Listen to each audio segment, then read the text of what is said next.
Hello, YouTube. So Sick Nash fan back, and this time we are bringing you the Hokutomaru beginner's guide. Now, this character is also one of my mains. I've been playing him a lot. I just got 13th in TNS with them.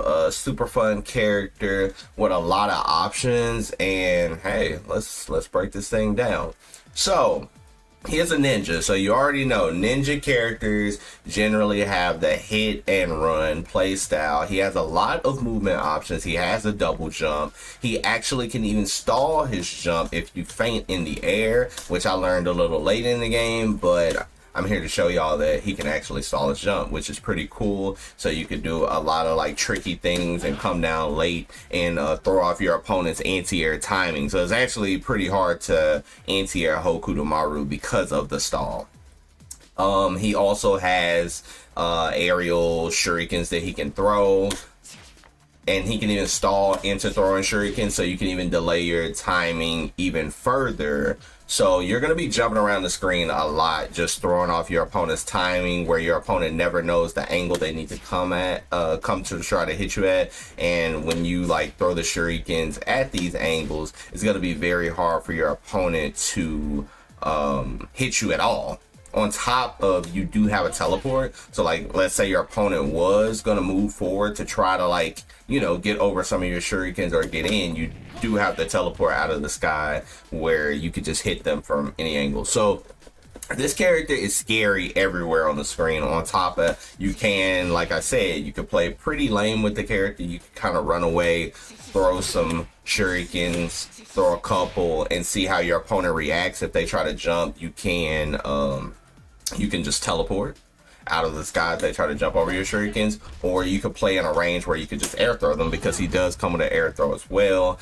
And he does have a universal anti-air. That's going to be his main anti-air, is the dodge, down rev, and C will be your dodge. That's going to be your main anti-air when somebody does try to jump at you. So you're going to have to utilize that a lot, because people are going to jump. They're a little more antsy against him because he is dominating the ground with the shurikens. Now, he does have aerial shurikens, so like if you feel like somebody's going to jump also, you could throw the shurikens. Now, they can just defend those, but basically force your opponent to have to just defend those. And even then, if they do start just defending those, you know that they are empty jumping in to try to just defend those, and then you can literally just run up, air throw them, and rinse repeat his playstyle back to neutral of just throwing shurikens and staying pretty pesky. And that is going to be the annoying part of Hokutomaru. Alright, now I want to get into his pressure. Now, the thing about Hokutomaru, his main feint is going to be off of his standing close D, and you will feint, and then he will go into a +3 scenario. So like, let me turn off the jab. As you see, he's +3. Now, his close standing C is a 6 frame. So that means that it's going to come out at 3 frames. So it's impossible for a person to mash you out after this if you continue this sequence. So you will do close stand D, feint into a close stand C, and it will beat any button. So I do have him on jab. As you see, he's going to jab every time, and you will see me frame trap him.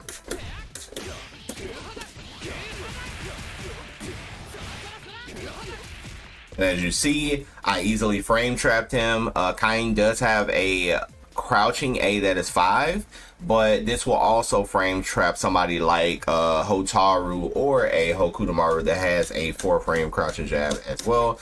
You will also frame trap them. So his pressure is very good, and with his EX moves, they are also plus. Like his kunai is, the shurikens are +2. So let me turn that off. +2. So if you do them up close, there will be no pushback, so you can still do close standing C. If you do a button into it, you see the pushback is a little different, so you're not going to be able to hit a close standing C right there. You would have to go with his far B, which would then come out at 5 frames. So you might run into a trading situation, or you could throw them and then wait on a button like this, and then go for a wild punish on the button choice.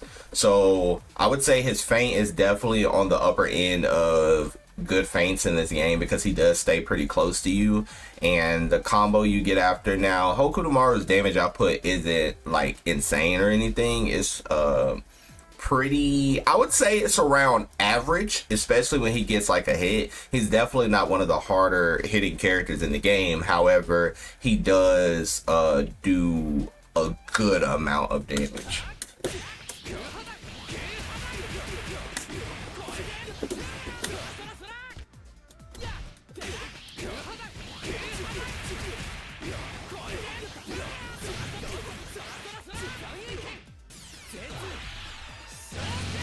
So he can output like that amount of damage, and if I had my SPG at the start, I could just do a SPG super and dish out a lot of damage, and I will show y'all that just in a few.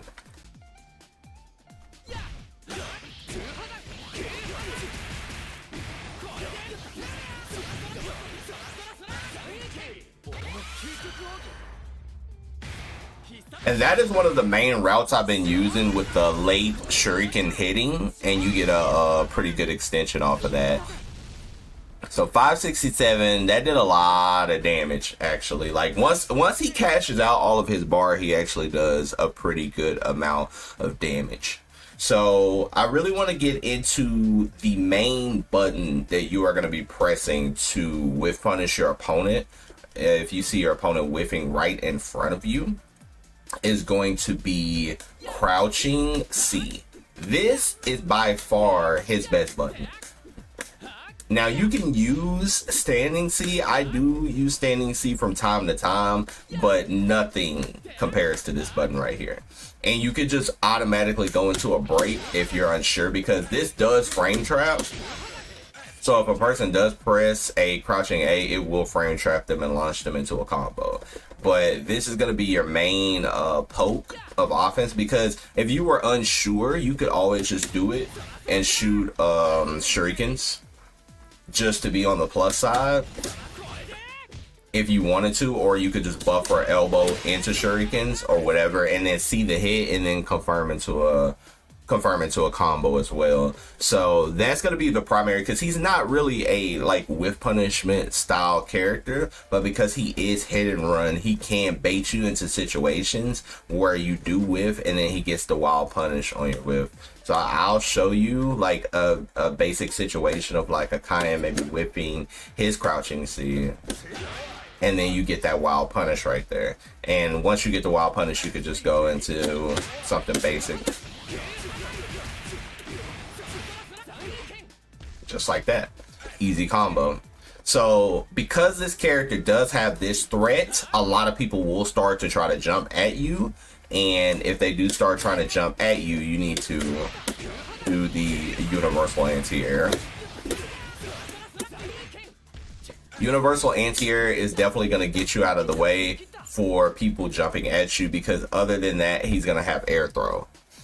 He doesn't really have an uppercut, and that is his biggest weakness of a character. He doesn't have an uppercut, so when you are playing him, you're going to have very good defense, like with just defends and stuff, because you're not going to really be able to wake up unless you level 1, which would be the...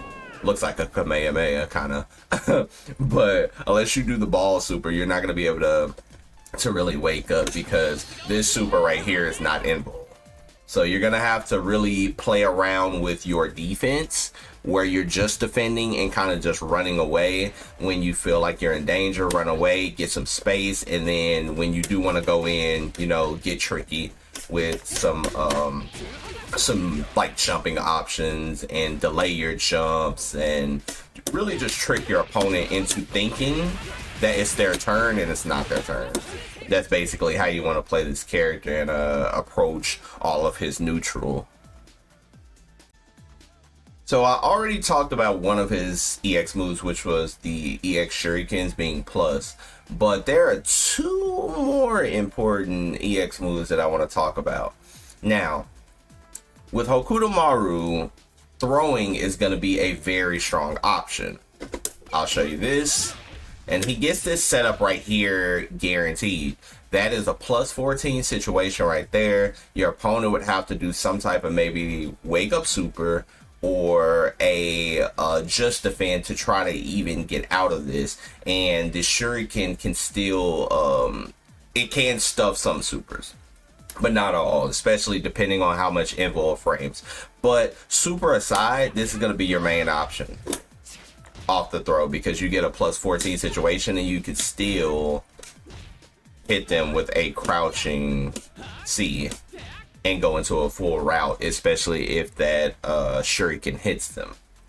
Now, with his EX moves, because in this game you can actually do EX moves in the air, especially if you have like a air special, so you know how you can do this, you can do that. What if I told you that he can actually do that from a backdash? Because backdashes are airborne, so you can actually backdash and throw a shuriken. Just like that. And as you see, I'm plus 3.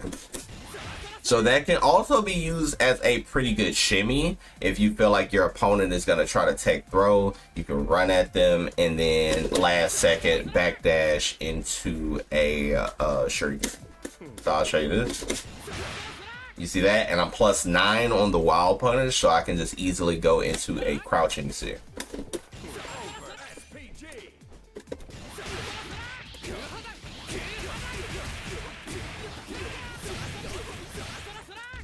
So you can do something like that and get an easy punish on him just taking throw.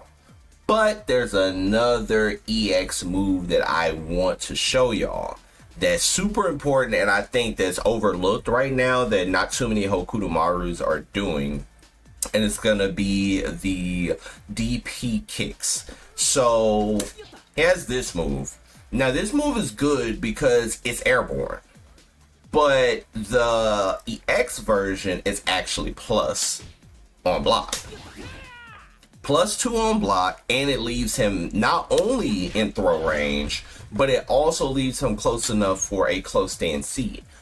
So that C is going to come out at 4 frames because of the plus 2. So again, there's no button in the game that's going to be able to beat that or trade that. They would have to uppercut. But because this is so good, it's an auto shimmy, and it's easy to throw loop with it. And if a person does tech throw, you actually get a combo.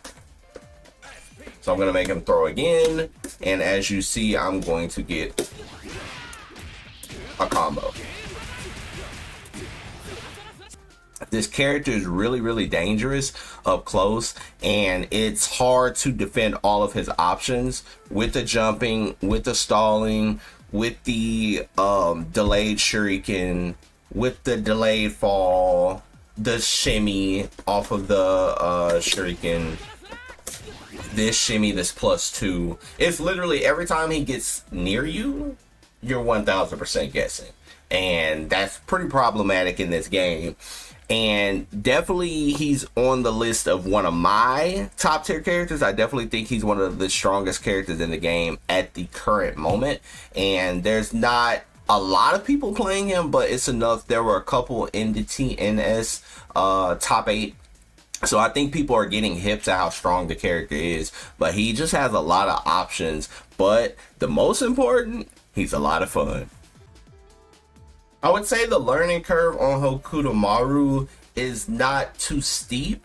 He's definitely can be played like super basic, but he does have a lot of tech that you can get into once you are trying to get better with the character. The character is definitely very strong, so if you're looking for a strong character to pick up with a lot of movement options, he's going to be the character for you. He has very easy confirms with his crouch B, stand B, so he's very easy to pick up and just play.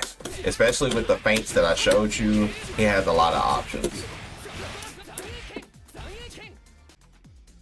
Like I said before, I will be dropping more beginner guides. Next will be Kim Dong-won. Definitely one of the characters I wanted to main at the beginning. I felt like he was a little weaker, but I'm starting to change that tune. I actually think he's pretty strong. So I will be dropping a Kim guide coming soon. Thank y'all so much for watching this Hokutomaru guide. I very much hope it helped. And I will see y'all next time, YouTube. Peace.